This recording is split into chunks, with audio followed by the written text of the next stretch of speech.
Wala ka bang maisip na recipe sa manok? Magluto po tayo ng chicken broccoli. I-post nyo lang po para sa mga sangkap. Hiwain na po natin ang mga sangkap gaya ng bawang, sibuyas, bell pepper at broccoli. Timplahan po natin ang ating manok ng konting cornstarch, paminta, onion powder, garlic powder at paprika. Halu-haluin po natin. Ngayon po ay gawin naman nating sauce. Lagyan po ng konting asukal, harina, toyo, oyster at ang chicken broth.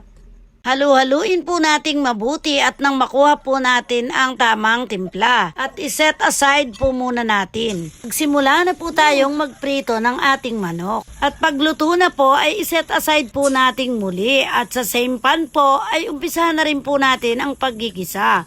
Unahin natin ang bawang, sibuyas at maya-maya po ay isunod natin ang bell pepper. Halu-haluin po muna natin at hintayin nating maluto at pagkatapos po ay isunod natin ang manok. Halu-haluin lang po muna natin at pag sa tingin nyo po ay okay na ay pwede na po nating ilagay ang sauce. Halu-haluin lang po at pagkatapos ay takpan muna at maya-maya po ay balikan natin pagluto na. Pagkatapos po ay kunin na natin ang broccoli na in-ice bath natin at pinakuluan. At pag kumulo na po, ilagay na po natin ang broccoli. Halu-haluin po natin muli. Tikman na po natin kung tama na po ang lasa. Kami po ay di na nagdagdag ng lasa dahil sa tingin namin ay okay na po. Maya-maya po ay pwede na po natin siyang ahunin. Ayan, luto na po ang ating chicken broccoli. O diba, simple lang gawin pero masarap. Sana po ay nabigyan ko kayo ng idea pag wala na po kayong maisip na luto sa manok. Happy eating guys!